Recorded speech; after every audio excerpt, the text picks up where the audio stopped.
Today, we're going to cover what a landlord needs to do to prepare for a rental property emergency. Probably the number one thing you need to do is to have an action plan, especially if you don't live in Las Vegas. You should have a list of vendors that you can easily contact for all types of repairs, insurance contacts, emergency housing for tenants, and of course, funds set aside that you can easily access so that the rental emergency doesn't turn into your personal emergency.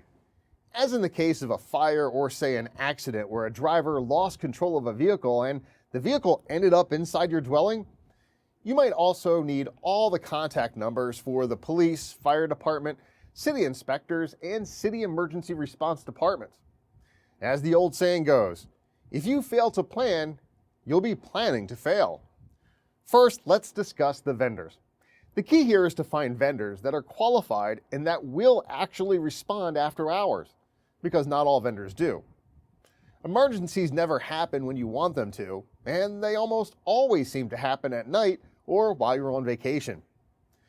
When you have 6 inches of water throughout the property and it's moving up your walls, well, the last thing you want to be doing is searching Yelp to determine who can come to the rescue. So, how does an owner figure out who the best vendors are that they can rely upon in times of need?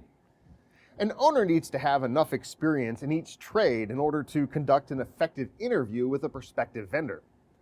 Owners need to be able to dig deep and ask the right questions to get a clear picture of what each vendor is capable of. In addition, the owner must be able to instantly create a relationship with the vendor so that they'll receive competitive rates and timely responses.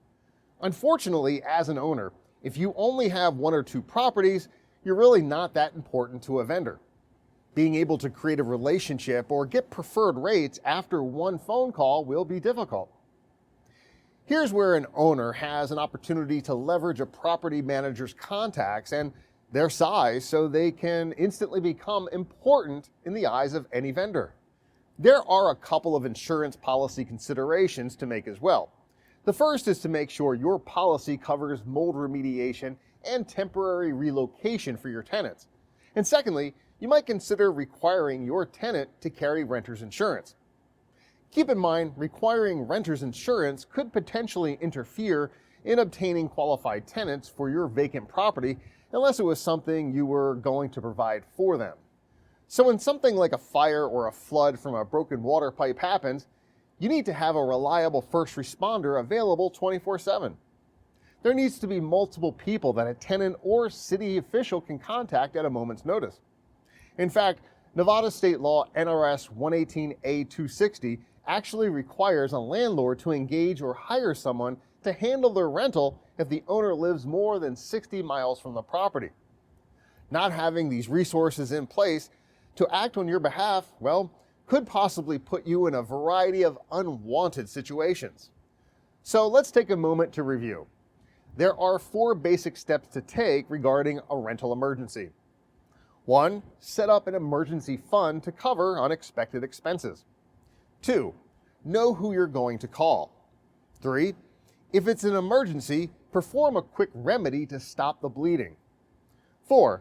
When you put everything back together, do it right the first time by using qualified vendors. If you go for the cheapest price, you'll probably end up paying more in the long run. Nobody expects or wants an emergency. However, owners need to plan for the worst and hope for the best.